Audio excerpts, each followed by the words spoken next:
Today I am here with an old Walworth piano. This was made in Chicago. It says manufactured by M. Schell's Company, and I believe the date that it was made was about 1912. Now you might look at it and go, okay, it's pretty, but it's an old piano. It can't possibly sound good, right? Well, you're wrong. This piano actually sounds really, really good, and the crazy part about it is that the only thing that I know of that has been replaced, besides possibly some action parts, is the little felt that comes down when you push the middle pedal to make the piano quieter. That's the only part of this piano that's been redone. And also, the key tops have also been redone. They are now plastic. I assume the reason they got replaced was because the old ivories, some of them are missing, or they were simply very ugly. Because if the ivories are in good condition, generally piano rebuilders will leave them on. But I'm going to play the piano in a little bit, but I just wanted to show you the inside of the piano because it's unbelievable how good this piano sounds when you take a look at the inside here and you go, but look, everything's original. As you can see, here's the brand new middle pedal felt I was telling you about. Let me find the middle pedal here. That goes down in front of the hammers to make them a lot quieter, and I'll show you that in a bit as well. But the hammers are original. The dampers are original. Hopefully you can see all this. The tuning pins are most definitely original. The strings down here, including the bass strings, are all original. And I believe it's possible the action parts might be original as well, but I think they've been replaced because they play way too well. So let's take a look at that as well, because what's cool is the front piece here opens up completely. Also, one more thing about the inside of the piano is there's this really cool embossed logo on the inside there that says Walworth.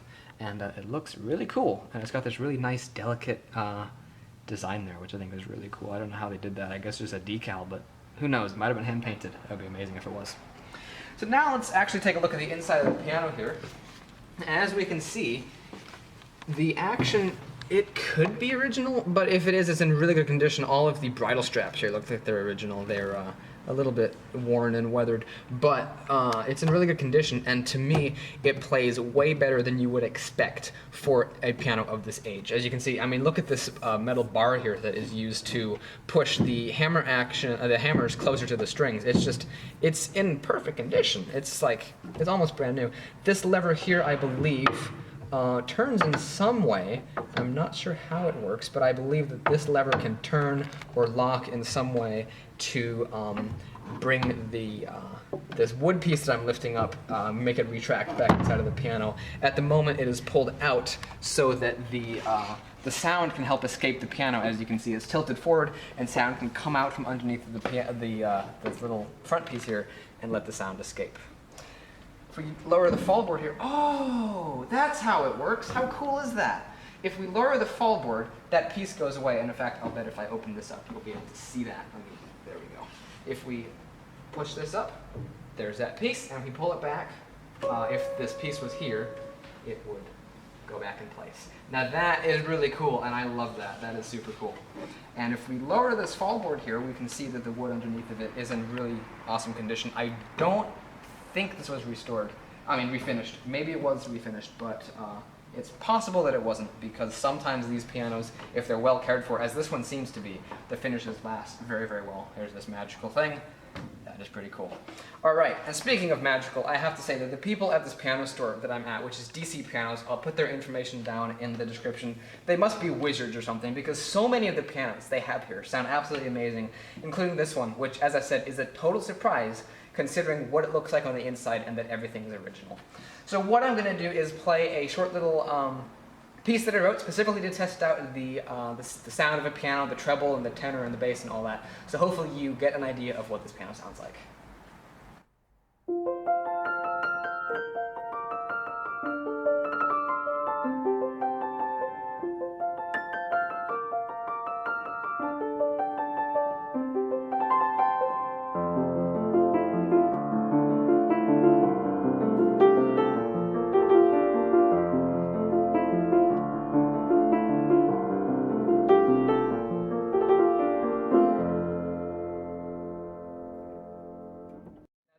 Not what you would expect from a piano. It looks great, but when you look at the inside of it, you'd go, oh, that can't possibly sound good. No, there's no way. But somehow it does, and I don't understand why. If you listen very closely, like when I play Fantasy Impromptu on it or something, you'll hear some slight differences between the hammers because they are original after all. But that's all that's really wrong with it. There's slight differences in voicing between the hammers, but it's from 1912. How does it sound this good I have no idea, honestly. It's complete magic to me, but it's a wonderful piano, and the action plays really, really well. It's very light, it responds excellently, which isn't really something you'd imagine from an upright piano. Typically it's the grands that have the phenomenal actions, but these old uprights, when they're well regulated, can really sound awesome. A couple of cool things I wanted to point out about the piano before I play something more exciting is this beautiful carving here, which of course would have been hand done back in the day. It has all of these neat little, I guess they're dimples in this area that would make it look like it's shaded. The area in the middle here is plain, and then it's got all this beautiful carving. There appears to be a little crack there.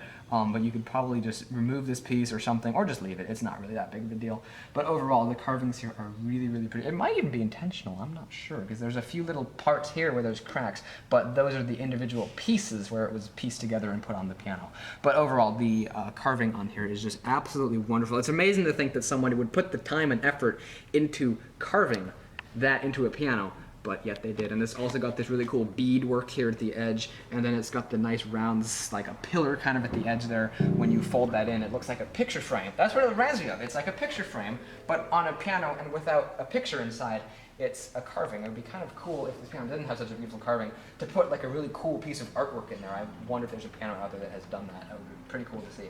Another thing I like is the big fancy logo here. It really blends into the fallboard of the piano, but I'll show you a close-up of it, and it's a really cool looking logo. I like logos of pianos. I'm not really sure why, but I just think they're kind of cool. So I'll show you that. Here's the logo that I told you blended in very well. As you can see, it really does blend in very well, but it's a pretty cool logo. I like that old-timey font that they use, and also the cool little decorational pieces underneath. As you can see there, it says Walworth, manufactured by Schell's Company, and also made in Chicago. So there you go. That's the logo. Pretty cool looking, just like the rest of the piano. I wanted to talk a little bit about what the middle pedal does on this piano, and so far I found 3 different examples of what the middle pedal can do on a piano. Typically with the grand piano, the middle pedal is a sostenuto pedal, where you play a chord, you press the pedal, and only those notes are sustained. Another thing the middle pedal can do is lift up only the bass side of the dampers, but with this piano, it lowers a felt in front of the piano, which many upright pianos do. It lowers a felt in front of the hammers to make the piano super quiet. So without it,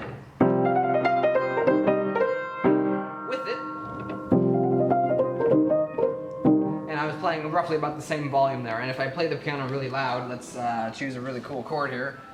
Sure, C major, why not? Not the coolest of chords, but it was very loud, but the piano is very quiet. If I lift up that felt, the piano is basically explosive. So what you'd want this pedal to do, and in some pianos, you could even move the pedal over to the left and keep it pressed down. This one does not have that feature. But if you were in an apartment and you wanted to practice really quietly, you could do so very easily, even if you're playing something like... You can practice it very quietly, but still play it loudly, as if you were playing it loudly, but practice it quietly and not bother your neighbors. It's a really cool invention, and this one works very, very well, so it's pretty cool. So hopefully you've enjoyed this video of this antique Walworth piano that plays way better than it looks like it should on the inside. Hopefully you've enjoyed it. The folks here at DC Piano, like I've said, have lots of cool pianos. Their store information will be in the description and the comments, so if you want to go check them out, I really advise it. They're super cool. So hopefully you've enjoyed this video. If you want to go check out my channel, you can. I've got lots of videos about pianos, both old and new, from 1912 all the way up to 2012, and of course newer as well. So you can go check that out, and if you like it, you might want to think about subscribing, and if you do, thank you very much, and I'll see you in the next video. Goodbye.